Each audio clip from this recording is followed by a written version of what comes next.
ISLAM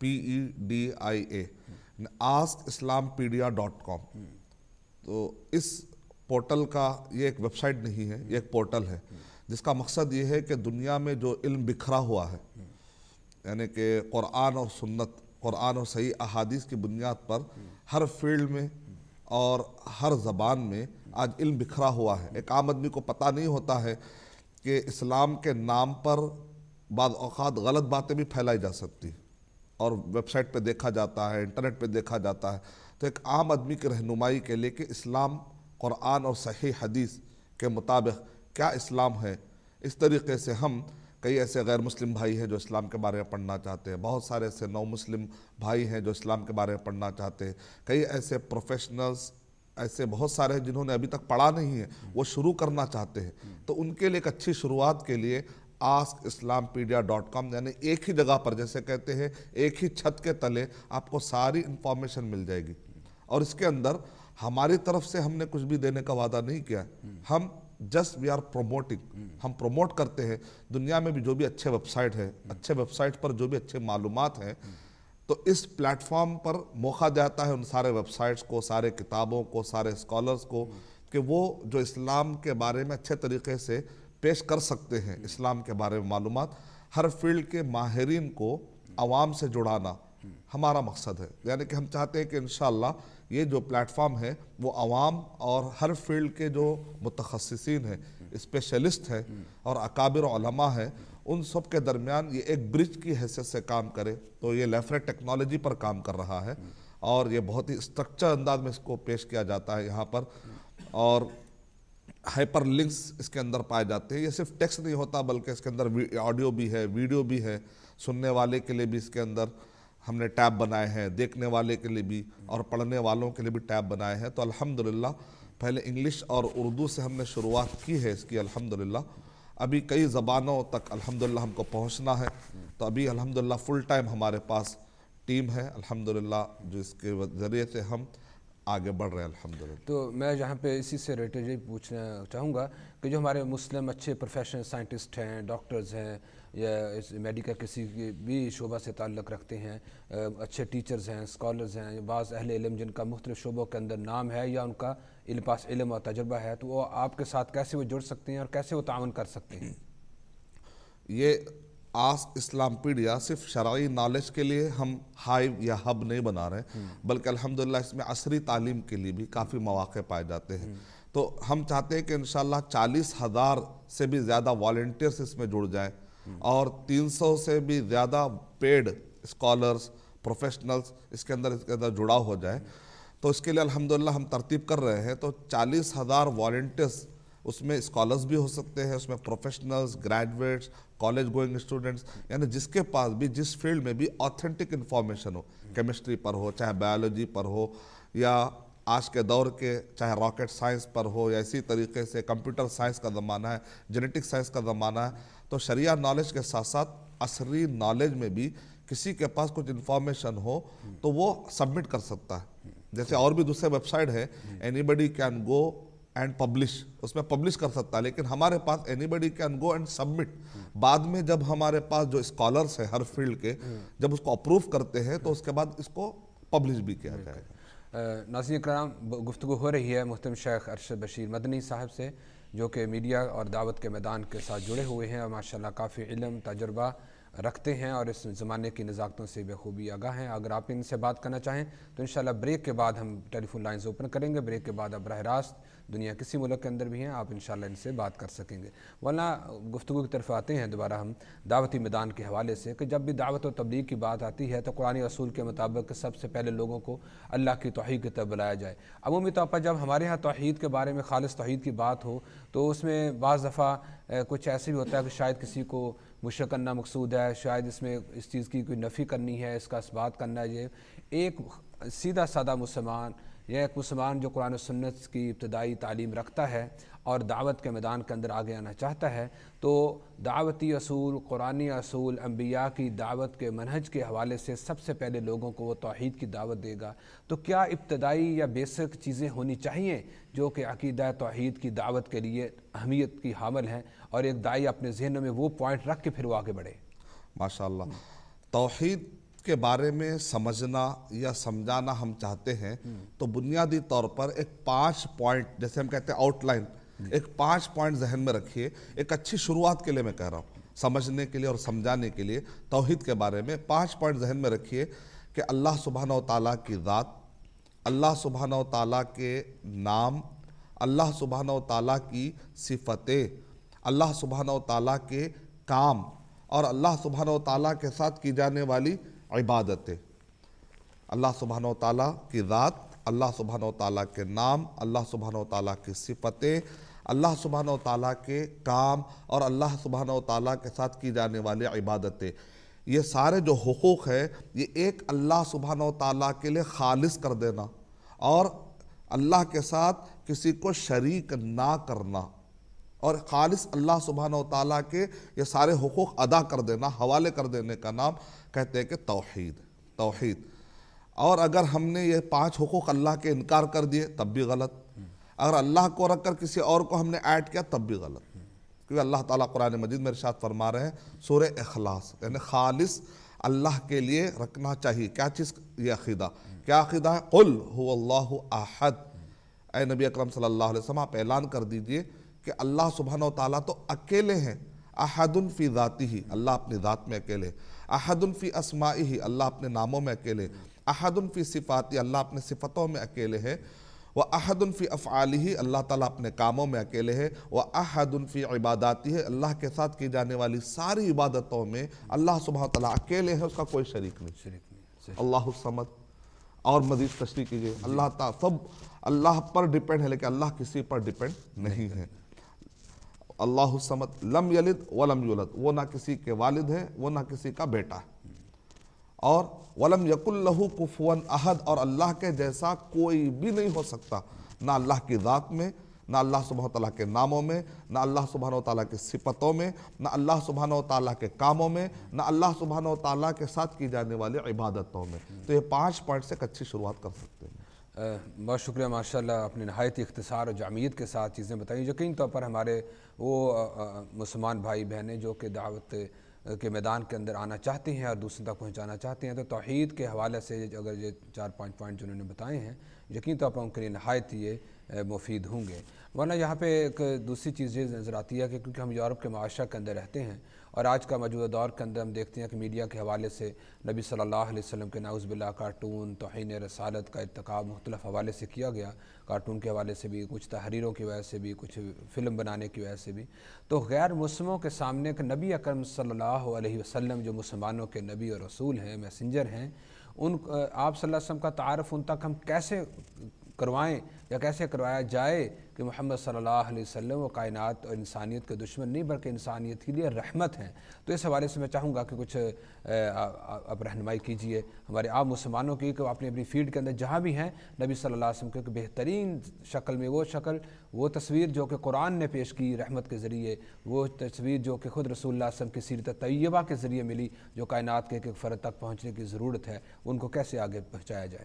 بہت اچھا آپ نے سوال کیا کہ یورپ کے معاشرے کے اندر جیسا کہ آپ نے ذکر کیا کہ بہت سارے ایسے آج کل فلمیں، چاہے الفتنہ نامی ہو، چاہے انوسنس آف مسلم ہو، چاہے کارٹونز کی بات کی جاتی ہے، تو محمد صلی اللہ علیہ وسلم کے بارے میں آؤٹ آف کانٹیکس کوٹ کرتے ہوئے نبی صلی اللہ علیہ وسلم کی سیرت کو، چاہے آپ کے شادیوں کا مسئلہ ہو یا اسی طریقے سے نبی اکرم صلی اللہ علیہ وسلم نے امن قائم کرنے کے لیے جو غزوات کا سلسلہ ہو، اس کو آؤٹ آف کانٹیکس کوٹ کرنے کی وجہ سے بہت سارے ذہنوں میں غلط فہمیاں پیدا ہوئی ہیں محمد صلی اللہ علیہ وسلم کے بارے میں. تو ایسے وقت پر ہم کس طریقے سے سوسائٹی کے اندر سے ان غلط فہمیوں کو دور کیا جائے؟ تو سب سے پہلے تو بات یہ ہے کہ محمد صلی اللہ علیہ وسلم کے بارے میں غلط فہمی میں آنا یہ کوئی نئی بات نہیں ہے.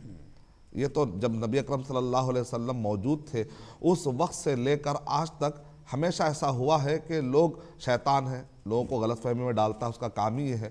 اور جو آدمی جتنا زیادہ مشہور ہوتا ہے تو لوگ اس کے بارے میں حسد میں آ کر نیگیٹو پھیلانے کی ایک ریت بھی ہے، ایک روایت بھی ہے لوگوں کے اندر. تو اکثر دیکھا گیا ہے تاریخ میں کہ جو نبی اکرم صلی اللہ علیہ وسلم کو جانتے نہیں تھے وہ غلط فہمی میں تھے، لیکن جب نبی اکرم صلی اللہ علیہ وسلم کو انہوں نے جاننا شروع کیا تو وہاں پر نبی اکرم صلی اللہ علیہ وسلم کے بارے میں وہ نبی اکرم صلی اللہ علیہ وسلم کے جگری دوست بن گئے. کل تک وہ جو جانی دشمن تھے وہ آج نبی اکرم صلی اللہ علیہ وسلم کے جگری دوست بن گئے۔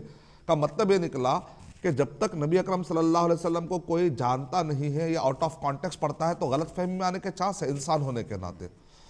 جیسا کہ عبداللہ بن سلام جو کہ یہودی تھے، سردار تھے یہودیوں کے، کوئی معمولی شخصیت نہیں تھی، کہتے ہیں کہ میں نبی اکرم صلی اللہ علیہ وسلم کے بارے میں غلط فہمی میں تھا، لیکن جیسے میں نے نبی اکرم صلی اللہ علیہ وسلم کا چہرہ میں نے دیکھا تو میں نے کہا یہ چہرہ جھوٹے کا نہیں ہو سکتا۔ تو ہم کو چاہیے کہ وہ پہلو جو خاص طور سے نبی اکرم صلی اللہ علیہ وسلم نے دشمنوں کے ساتھ جو کی، اور دشمن جو بعد میں جگری دوست بن گئے، ابو سفیان 20 سال تک انہوں نے دشمنی کی، لیکن عباس رضی اللہ تعالیٰ عنہ کہتے ہیں اے نبی اکرم صلی اللہ علیہ وسلم میں نے پناہ دے دی ہے، تو نبی اکرم صلی اللہ علیہ وسلم نے کہا مسلمان نے پناہ دے دی ہے، چلو میں عزت کرتا ہوں، آپ نے بھی کہا میں بھی پناہ دیتا ہوں۔ 20 سال کے دشمن کو آپ نے ایک مرتبہ بھی نہیں پوچھا کہ تم نے 20 سال تم نے ہم کو کیوں ستایا، پہلے تم معافی مانگو، سب سے پہلے ان کو یا تو ذلیل کیا جائے گا، تحقیر کیا جائے، ایسا کوئی معاملہ نہیں ہوا۔ کہا کہ اے عباس رضی اللہ تعالیٰ آپ نے پناہ دے دی، ہم نے بھی پناہ دے دی، ختم۔ یعنی کہ دشمنوں کے معاملے میں وہ سورہ انبیاء سورہ نمبر 21 کے آیت نمبر 107 کے پیکر تھے، وَمَا أَرْسَلْنَاكَ إِلَّا رَحْمَةً لِلْعَالَمِينَ، کہ اے نبی اکرم صلی اللہ علیہ وسلم ہم نے آپ کو سارے جہانوں کے لئے رحمت بنا کر بھیجا ہے۔ اکرمہ بن ابی جہل کی ہم بات کریں، عروہ ابن مسعود، طائف کے اندر نبی اکرم صلی اللہ علیہ وسلم کی لائف میں ذاتی طور پر 17 مرتبہ نبی اکرم صلی اللہ علیہ وسلم پر اٹیک ہوئے، اس میں سے سب سے سخت جو اٹیک تھا جس کو نبی اکرم صلی اللہ علیہ وسلم نے خود کہا کہ میرے لائف کا سب سے تکلیف دہ اٹیک تھا، وہ ہے طائف کے میدان کا، لیکن نبی اکرم صلی اللہ علیہ وسلم نے کیا کیا؟ نہیں مجھے اب بھی امید ہے کہ شاید کہ ان کی نسل میں سے کوئی ہوگا جو اسلام کی طرف آئے گا، توحید کی بات کرے گا۔ یعنی مطلب یہ ہے کہ نبی اکرم صلی اللہ علیہ وسلم چاہتے تو بددعا دے کر اس قوم کو ختم کر سکتے تھے، فتح مکہ کے موقع پر چاہتے تو آپ ختم کر سکتے تھے، کیونکہ نبی اکرم صلی اللہ علیہ وسلم کا مقصد لوگوں کو جہنم میں پھینکنا نہیں تھا۔ نبی اکرم صلی اللہ علیہ وسلم آخری حد تک کوشش کرتے تھے کہ شاید کہ اب وہ بچ جائے جہنم سے، شاید کہ اب وہ جہنم سے بچ جائے۔ عروہ بن مسعود، نبی اکرم صلی اللہ علیہ وسلم نے ارشاد فرمایا کہ جب عیسیٰ علیہ السلام دوبارہ آئیں گے تو عروہ بن مسعود کی شکل میں آئیں گے۔ یعنی اتنے وجی تھے، اتنے لمبے قامت کے اور اتنے خوبصورت وہ شخص تھے، وہ طائف کے سردار تھے اس وقت پر جب نبی اکرم صلی اللہ علیہ وسلم پر پتھر مارے گئے تھے، لیکن وہی جب کلمہ پڑھتے ہیں تو نبی اکرم صلی اللہ علیہ وسلم کہتے ہیں اے عروہ آ جاؤ، یعنی بڑی آسانی سے معاف کر دیا۔ اکرمہ بن ابی جہل، ابو جہل کے بیٹے کو اکرمہ بن جہل نے کہا کہ پتہ نہیں کہ مجھے ایکسپٹ کریں گے یا نہیں۔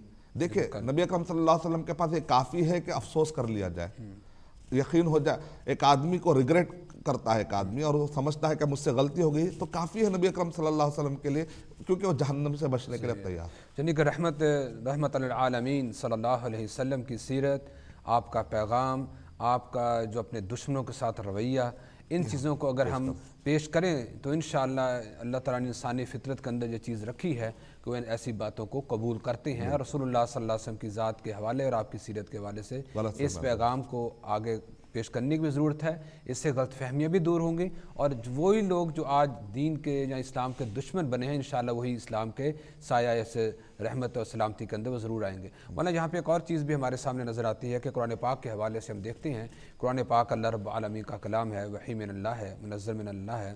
ایک اور کفار کے سامنے یا ہم جس کو کہنے غیر مسلموں کے سامنے جب ہم پیش کرتے ہیں کہ ہمارے پاس جو اب دولت ہے یا نعمت ہے یا پیغام ہے وہ قرآن کی صورت میں ہے، ظاہر رسول اللہ صلی اللہ علیہ وسلم تو موجود نہیں، وہ قرآن کی صورت میں ہے، ہم قرآن کی کاپی کسی کو پڑھنے کے دیتے ہیں، ہم قرآن کسی کا حوالہ ریفرنس کسی کو دیتے ہیں، غیر مسلم کہہ سکتے ہیں کہ ہم تو اس کو نہیں مانتے، ہم تو اس کے جو یقین رکھتے ہیں کہ یہ اللہ کا کلام ہو سکتا ہے، رب کی طرف سے آیا ہے۔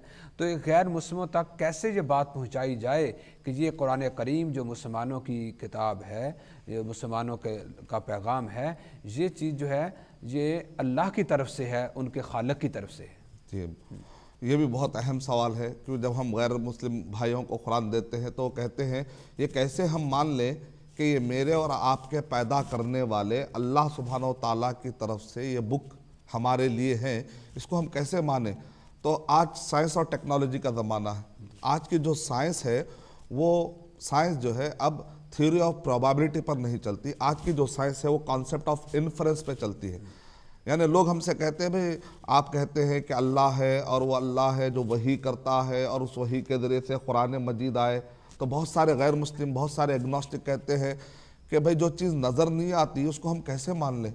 تو ہم ان کو پلٹا کر کہیں گے بھائی آج پوری دنیا معلوم سے نامعلوم کی طرف جا رہی ہے. آج کی سائنس یہی ہے, آج کی سائنس کا پورا فنڈا یا فنڈامنٹل پوائنٹ یہی ہے کہ نامعلوم سے وہ معلوم کے ذریعے سے نامعلوم تک پہنچ رہے ہیں, اور آپ کہہ رہے ہیں کہ میں جو چیز نظر نہیں آتی اس کو کیسے مانوں. مثال کے طور پہ کانسیپٹ آف انفرنس کی اگر ہم بات کرتے ہیں تو اب نیوٹن آج کے زمانے میں جانتے ہیں آپ, یونائٹڈ کنگڈم کی طرف سے اگر ایک سائنٹسٹ دنیا کو ملتا ہے تو وہ کیا ہے, نیوٹن نے یہ فارمولا پیش کیا کہ زمین کے اندر گریوٹی ہے. آج تک کسی نے گریوٹی نہیں دیکھی, لیکن جب اس سے پوچھا گیا کہ تم کو کیسے پتا چلا کہ زمین میں گریوٹی ہے, تو نیوٹن نے سمپل فارمولا کہا کہ دیکھو جب بھی سیب گرتا ہے تو نیچے کی طرف گرتا, اوپر کی طرف نہیں جاتا. یعنی کہ سیب, ایپل, یہ ایک سم تھنگ, ایک ایسا فینومینا ہے جو نون ہے. یعنی کہ کانسیپٹ آف انفرنس کا مطلب ہے to approach the unknown thing through the known thing. یعنی کہ معلوم چیز کے ذریعے سے نامعلوم تک پہنچنے کو کانسیپٹ آف انفرنس کہتے ہیں, یعنی کہ نتیجہ نکالنا. یعنی کہ گرتے ہوئے سیب کے ذریعے سے گریوٹی کا پتہ چلا گیا, تو اس کا مطلب یہ نکلا کہ ایک سیب کے ذریعے سے جو کہ چیز معلوم ہے اس کے ذریعے سے نامعلوم تک پہنچ رہے ہیں. تو ہم مسلمانوں کے لیے جیسے نیوٹن کے لیے سیب ہے گریوٹی کو ثابت کرنے کے لیے, ہم مسلمانوں کے پاس قرآن مجید ہے. یہ قرآن مجید پر اگر آپ غور کریں گے تو اس سے پتہ چلے گا کہ ایک انسان نے اس کو نہیں بنایا. مثال کے طور پر انسائکلوپیڈیا بریٹانیکا میں لکھا ہوا ہے کہ قرآن. انشاءاللہ مولانا ہم اسی بات کو آگے انشاءاللہ بڑھائیں گے. ناظرین کرام ابھی ایک بریک ہے, اور بریک کے بعد انشاءاللہ شیخ ارشد بشیر مدنی جو کہ جید عالم دین ہیں, میڈیا کے میدان کے اور دعوت کے میدان کے ماشاءاللہ شہ سوار ہیں, حیدرآباد انڈیا سے تشریف لائے ہیں مقصد دورہ کے اوپر. آج پروگرام کے اندر گفتگو کر رہے ہیں. بریک کے بعد آپ اپنے سوالات بھی ان سے کر سکتے ہیں اور انشاءاللہ آپ کے سوالات کے جواب بھی دیے جائیں گے. بریک لیتے ہیں. السلام علیکم ورحمۃ اللہ وبرکاتہ.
السلام علیکم ورحمۃ اللہ وبرکاتہ. معزز ناظرین کرام, بریک کے بعد دوبارہ آپ کی خدمت میں حاضر ہیں.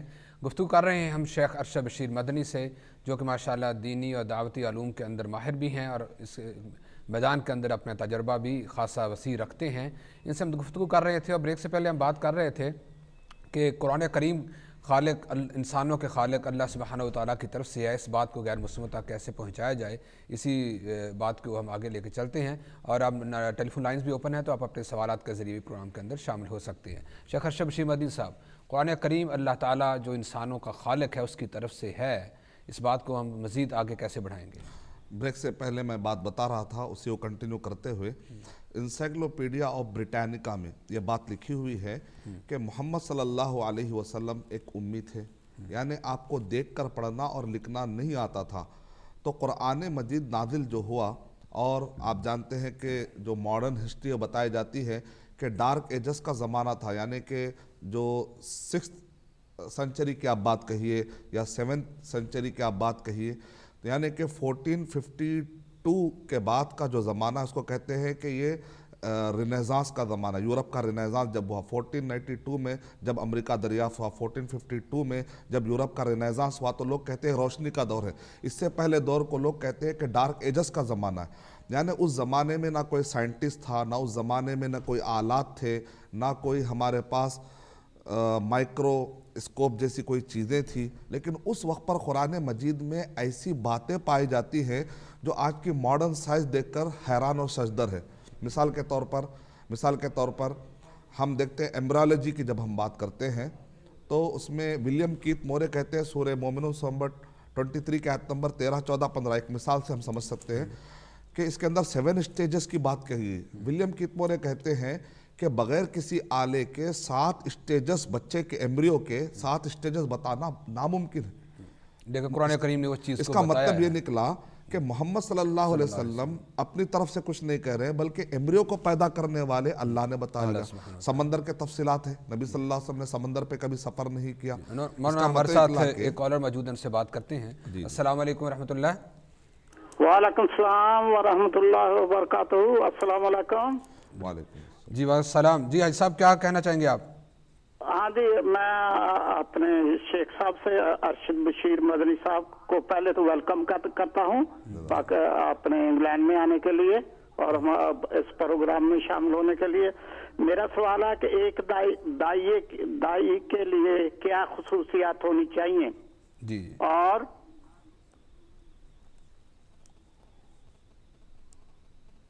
جی ہاں جی، اور میرا یہ سوال ہے، آپ کی ویب سائٹ تو ہے، کیا آپ کی کوئی ٹی وی چینل بھی ہے؟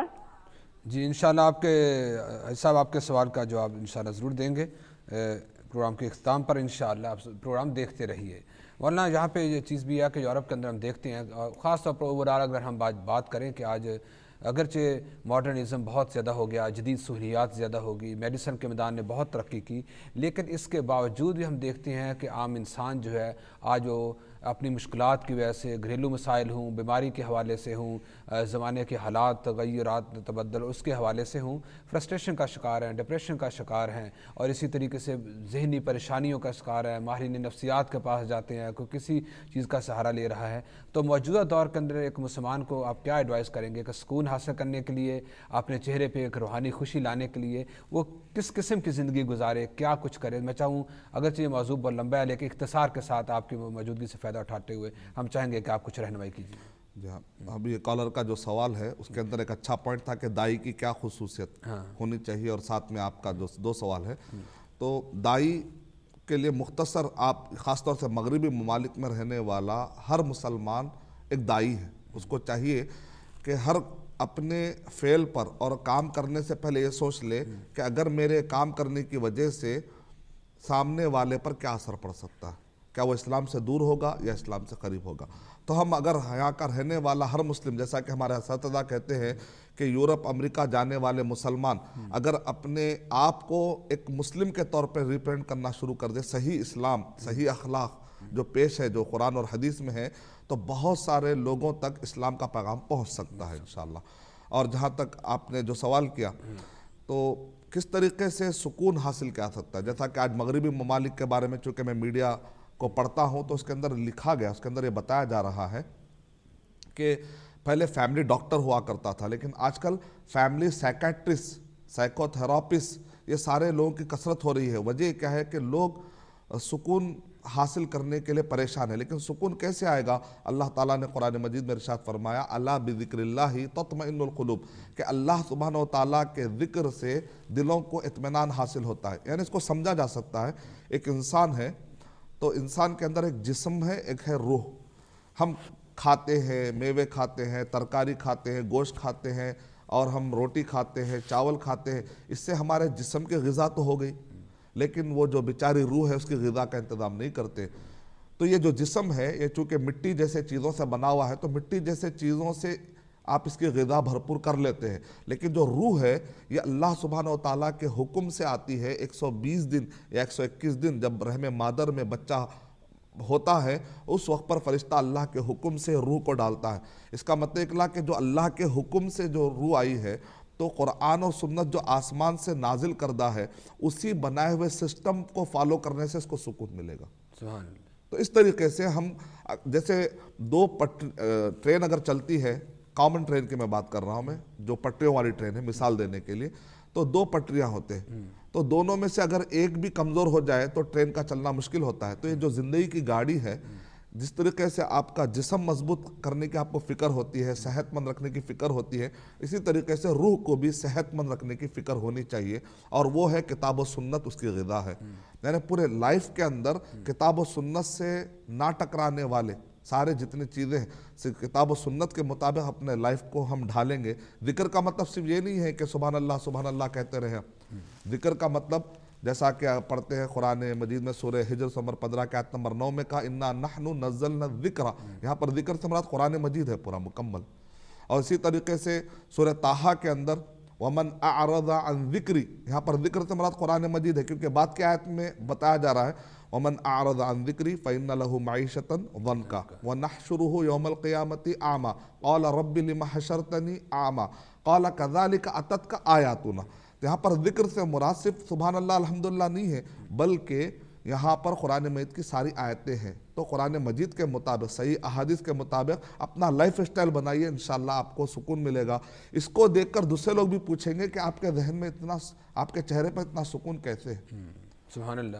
مولانا یہاں پہ یہ چیز بھی دیکھتے ہیں جہاں ماشاءاللہ بہت پیاری آپ نے گفتگو کی کہ ایک مسلمان یا ایک عام انسان بھی اگر سکون حاصل کرنا چاہے گا تو اس کو قرآن کے اندر آنا پڑے گا، قرآن کو اپنی زندگی کے اندر ڈھالنا پڑے گا، اس کی زندگی بھی قرآن والی ہو اور اس کی زبان کے اوپر بھی قرآن جاری رہے، تو اس سے انشاءاللہ وہ دنیاوی طور پر ایک بہترین پرسکون زندگی گزار سکتا ہے. ویسے بھی پرسکون زندگی گزارنا وہی جس کے بارے میں اللہ کے رسول دعا کیا کرتے تھے ربنا آتنا فی الدنیا حسنہ. تو اچھی زندگی وہی ہوگی کہ جس میں کے اندر قرآن ہوگا، جس کے اندر سکون ہوگا، جس کے اندر خاندان کے اندر محبت ہوگی، نظام اخوت، جذبہ مواخات، وہ چیز ہوگی.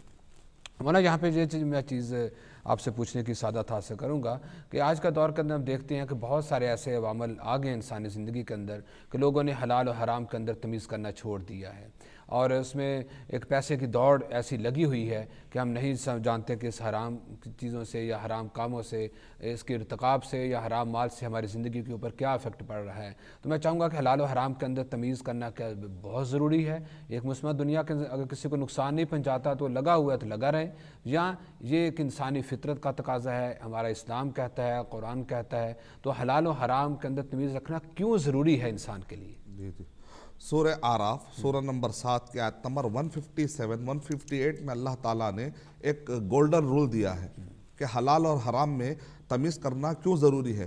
کیونکہ اللہ تعالیٰ نے وہاں پر بہت بڑی آیت ہے، اس کا ایک حصہ میں بتا رہا ہوں وَيُحِلُّ لَهُمُ الطَّيِّبَاتِ وَيُحَرِّمُ عَلَيْهِمُ الْخَبَائِثَ. یعنی نبی اکرم صلی اللہ علیہ وسلم کا جو مشن تھا وہ یہ ہے، اس کے اندر بتایا جا رہا ہے آیت کے اندر. تو اس میں سے ایک یہ ہے کہ حلال نبی اکرم صلی اللہ علیہ وسلم اللہ سبحانہ و تعالیٰ کے حکم سے کیا کرتے ہیں، کہتے ہیں یہ حلال ہے، یہ حرام ہے. تو کہہ رہے ہیں اس میں کہ جو ورڈ ہے، جو بھی حلال اسلام میں بتایا گیا وہ طیب ہوگا، یعنی انسان کے لیے سوٹیبل ہوگا.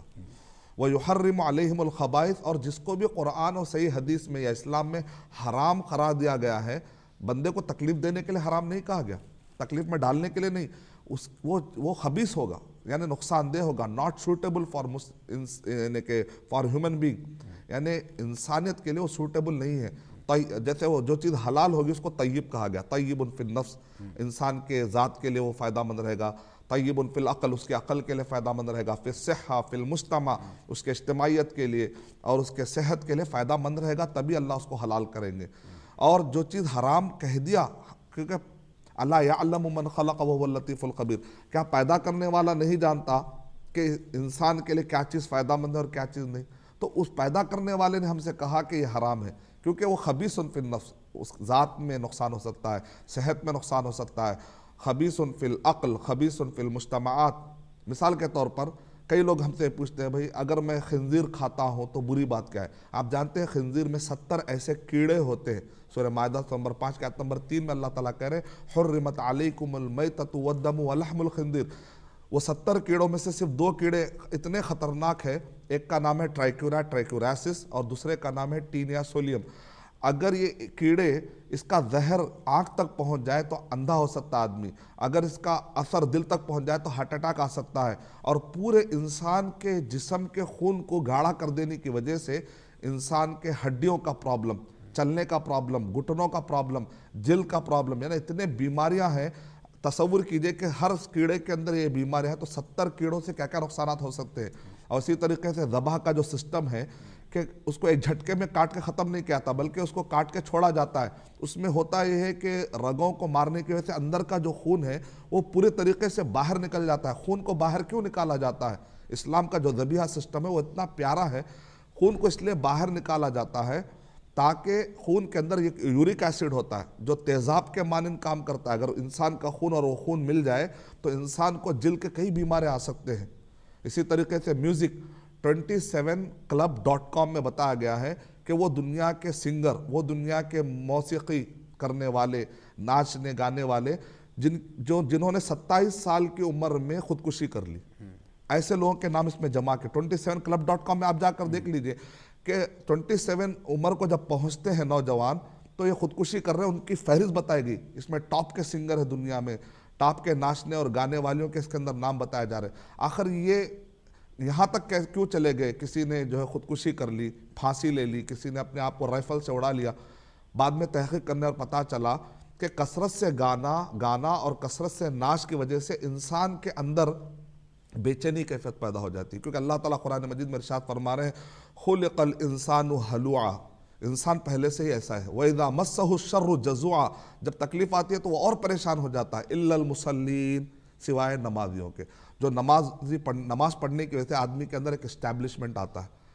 اگر ایک آدمی پہلے سے ہی ہلا ہوا ہے، وہ ناچ گانے کی وجہ سے اور ہل جائے گا تو اس کے اندر کوئی بھی سیریس کام کرنے کی کیفیت پیدا نہیں ہوتی. جب سیریس کام کرنے کا مرحلہ آتا ہے تو وہ زندگی کی دوڑ میں پیچھے ہوتا ہے، مایوس ہوتا ہے اور یہاں تک کہ خودکشی کرنے لگتا ہے. سبحان اللہ. یعنی کہ اسلام ایک انسانوں کے لیے ان کی فطرت کے مطابق دیا ہوا دین ہے. ایک ایسا راستہ ہے جو انسان کو ہر لحاظ سے سکون اور سکون ہی مہیا کرتا ہے. ایک کالر موجود ہے، ان سے بات کریں گے. السلام علیکم.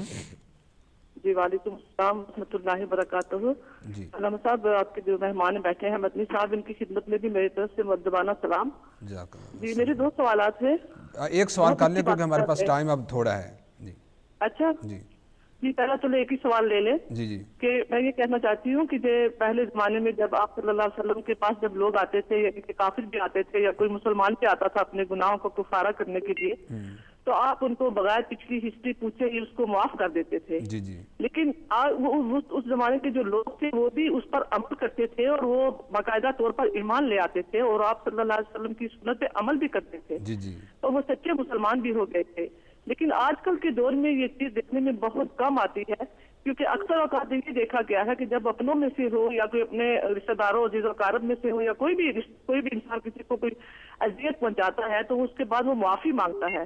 تو معاف کرنے والا جو ہوتا ہے وہ اس کو صدقے دل سے معافی کر دیتا ہے، لیکن اس کے باوجود بھی وہ راضی ہو کر بھی دوسرا وار کرتا ہے. اس کی کیا وجہ ہے؟ کیا ہمارے ایمان کمزور ہے یا ہماری اس طرف رغبت نہیں ہے اسلام سے؟ کیا وجہ ہے؟ اس کی کیا وجوہات ہو سکتی ہے؟ اس پر ذرا روشنی ڈالیے. جزاک اللہ، بہت شکریہ. سوال ہے کہ نبی صلی اللہ علیہ وسلم تو بغیر سوچے سمجھے، جیسے جس کی مثالیں آپ نے ابو سفیان اور عروہ بن مسعود ان لوگوں صحابہ کی صورت میں دیں رضوان اللہ علیہ اجمعین، لیکن آج لوگ معاف کرنے کے لیے تیار نہیں. معافی بھی دیتے ہیں تو بڑا احسان جتلا کے دیتے ہیں اور دل کے اندر یہ گرہ بھی رکھی جاتی ہے کہ فلاں نے یہ کیا اور وہ کیا اور ہم نے معاف کر دیا. تو یہ اتنا بڑا فرق جو نظر آ رہا ہے اللہ کے رسول صلی اللہ علیہ وسلم کی سیرت طیبہ کے اوپر عمل جو ہونا چاہیے صحیح معنوں میں اس کی روح کے ساتھ وہ نظر نہیں آ رہا. تو میں چاہتا ہوں کہ آپ 1 منٹ میں اس کا ذرا جواب دیں. قرآن مجید پر مطالعہ اچھا رہے گا تو یہ صفت اڈاپٹ کرنے میں آسانی رہے گی. قرآن مجید میں اللہ تعالیٰ کہہ رہے ہیں سورہ فصلت سورہ نمبر 41 41 کے آیت نمبر 33 34 35 36 میں وَلَا تَسْتَوِي الْحَسَنَةُ وَلَا السَّيِّئَةُ کہ نیکی اور بدی دونوں کبھی برابر ہو نہیں سکتے. ادفع باللتی ہی احسن، اگر کوئی تمہارے ساتھ برا کرتا ہے تو اچھے سے اچھے طریقے سے اس کو ٹال دیا کرو. فائدہ کیا ہوگا؟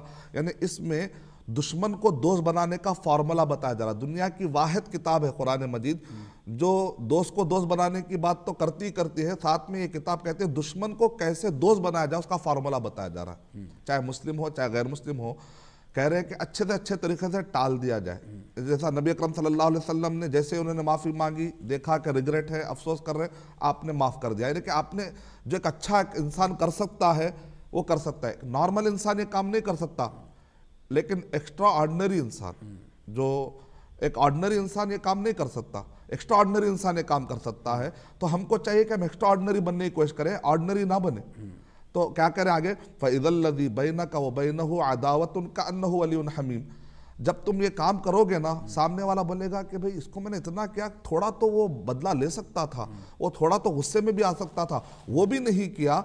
جس لیول پر آپ معافی کریں گے اس لیول پر سامنے والا آپ کے ساتھ دوستی میں آ جائے گا. اگر آپ نے آدھی معافی کی تو آدھا دوست بنے گا.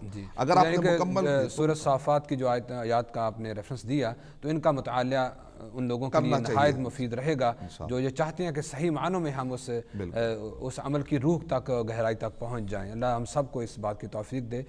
جو ہمارے ایک اور محترم بھائی نے فون کیا، اس میں دائی کے لیے خصوصیات، کچھ تو آپ نے اس کا ساتھ ٹچ کیا، لیکن میں چاہتا ہوں اختصار کے ساتھ ایک اچھا دائی جب دعوت و تبلیغ کے میدان میں آگے آنا چاہتا ہے تو مین کیا اس کے اندر وہ خوبیاں ہونی چاہیے جس کی وجہ سے اس کی دعوت اس کو فائدہ دے گی؟